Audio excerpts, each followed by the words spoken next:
Thank you very much, Dr. Guidotti. And the floor is open for questions. Bobby Cohen, Penguin Care. Thank you, Dr. Guidotti. It's an honor, really, for us to have you here, someone with your credentials. I'd like to ask you and sort of the group, because your initial comments really sparked an aha to me, and the question, maybe rhetorical, is when will the tipping point occur, and how? That the cleaning industry will go from a looked-upon expense to a highly valuable profit center, saving lives, doing the types of things that Jim Harris has talked about. Is it us or is it them? And who's going to drive it? Will the government drive this, or can we drive it before the government demands that a certain jurisdiction needs to be green?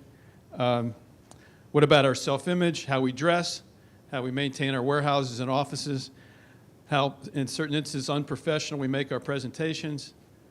And when will, I guess, your dream, which was the beginning of your conversation, which was your hope, how and will that ever take place? Or is it taking place right here? Shall I invite him back for our next symposium to answer that question? Let's continue. I'm sorry. Well, Bobby, you actually know a lot more about that than I do, and I think have a sense, because of your long service in the industry and your sort of forward-looking vision, that got me and others involved in the first place. So I think that you probably have a clearer idea about that than I do. But I would say that there are two tipping points necessary. The first tripwire, the first lever, is already happening. And that's the tipping point in terms of what you see in this room right now. And the interest and the dedication and the quality of the science that we heard yesterday. I think that to that extent, the self-transformation may already be happening, and I think once people get a taste of professionalism and the direction that the sector can go, there won't be any turning back.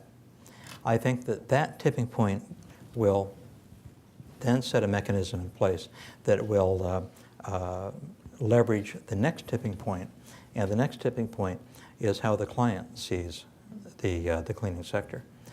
And I think you made several very good points that if you don't believe in yourself and if you don't walk the walk, the client's not going to be impressed. You've got to supply information. You've got to do it in a persuasive way, demonstrate that the business is consistent with its rhetoric and with its advertising about holding cleaning as a value, treating employees as professionals carrying out an important job, having facilities that are clean and that demonstrate that you practice what you preach. All of these things are important for the snowball effect to take place with a client. Because what will happen is that it'll be quiet for a while and it'll be a hard sell. Then there'll be a few cracks, and then before you know it, it'll be there'll be a dramatic difference, because that's how these things work. They don't happen overnight.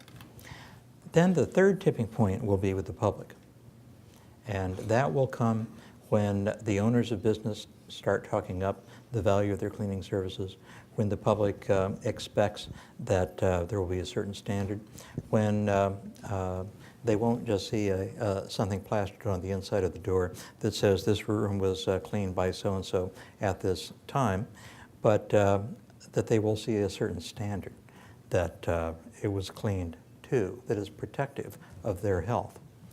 And it's a generational thing. What's a generation? Well, effectively, social scientists will tell you that a generation is roughly 14 years.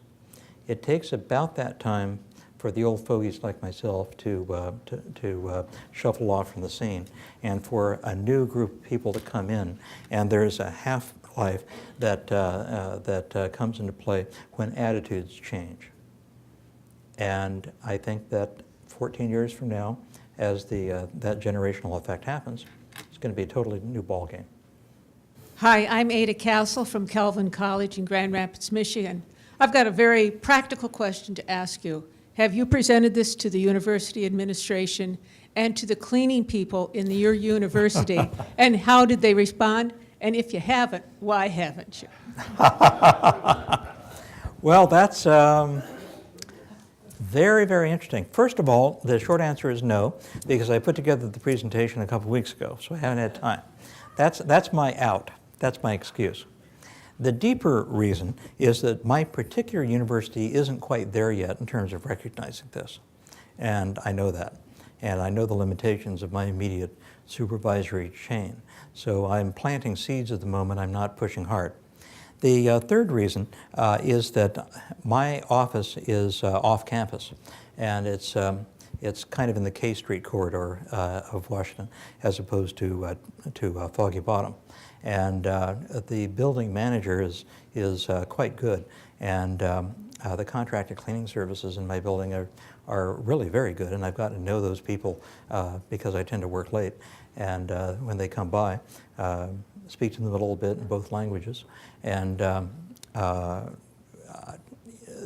they're good people. And I think that they're the kind of sort of entrepreneurially oriented immigrant population that I was talking about earlier, whose potential and whose commitment can be unlocked if they see themselves in a different role. Back to what Bob was mentioning here a little bit earlier, and get real. Oh, Lynn Kraft, you don't know. You don't want to know.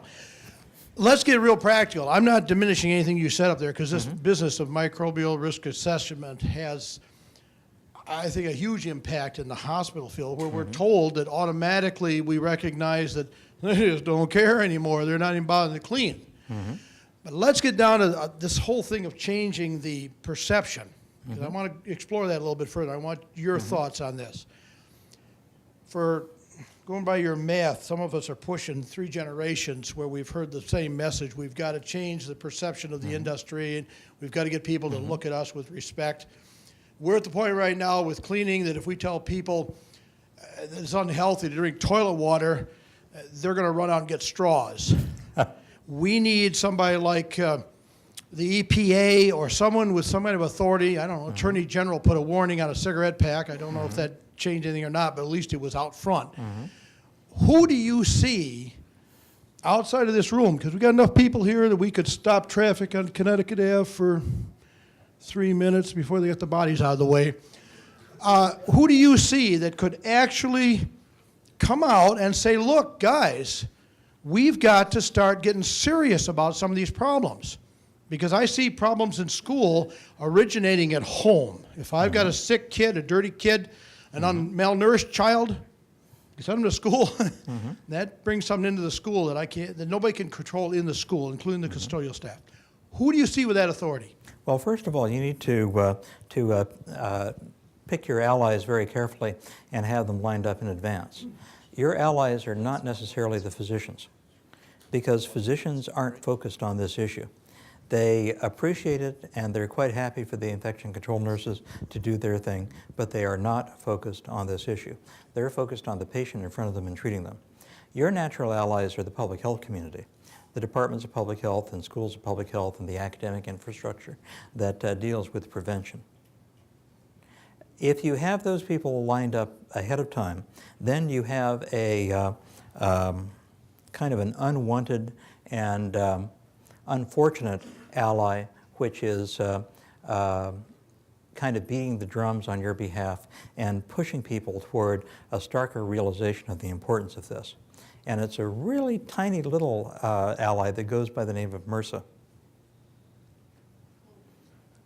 You need a case, you need an example, an unequivocal demonstration of the value, and MRSA may very well be it. But you also need a kind of sounding board of people who say, yes, that's right, and validate what you're saying. Because if the industry itself is the only person saying that this is important, people are going to believe it's a self-service commercial message. Yeah. Let me make a comment. I remind you of 2 things. Thank you, Dr. Guidotti. One, there is a theme for this morning, which is risk assessment, planning new paradigms and models, Dr. Guidotti and Dr. Gerba. So there is actually a theme that we have put together that's consistent. But in addition, because of my personal interest in the science advisors in this whole area, there is actually, after the break, 30 minutes of discussion time on these 2 morning presentations in which our 2 presenters, as well as the science advisors, will be sitting on the chairs, which you did not see yesterday. So there'll be a lot of time to continue this discussion. So if you please, I reckon Doug, Wheatley, just write down your questions and hold them, because we'll be coming back to a full panel discussion just on this morning because of the interest. The last thing that I might tell you, lest you think it's not, that Tee Guidotti is speaking about something that is highly theoretical. It isn't, because I have spent 2 years now trying to solicit and bring forward out of the research that is done within the cleaning industry by some of the very largest and most substantial in terms of research monies and staff, these kinds of hazard analyses, risk assessments, and risk models, I assure you, are being done in-house by companies who are in this business providing products, and I needn't mention their names, but if I did, you would clearly recognize them. So these kinds of analyses, the paradigm, the reference to the microbial risk paradigm, but particularly hazard and risk assessment, is being done by people who have full-time staffs that do that, and those are people supplying this industry. So this is not something that is necessarily coming completely out of water quality or food quality, but it goes on in the industry, and I haven't had the opportunity yet to bring forward one of the industrial people in a non-commercial vein to present a similar presentation. But I'm delighted that we've started off this way.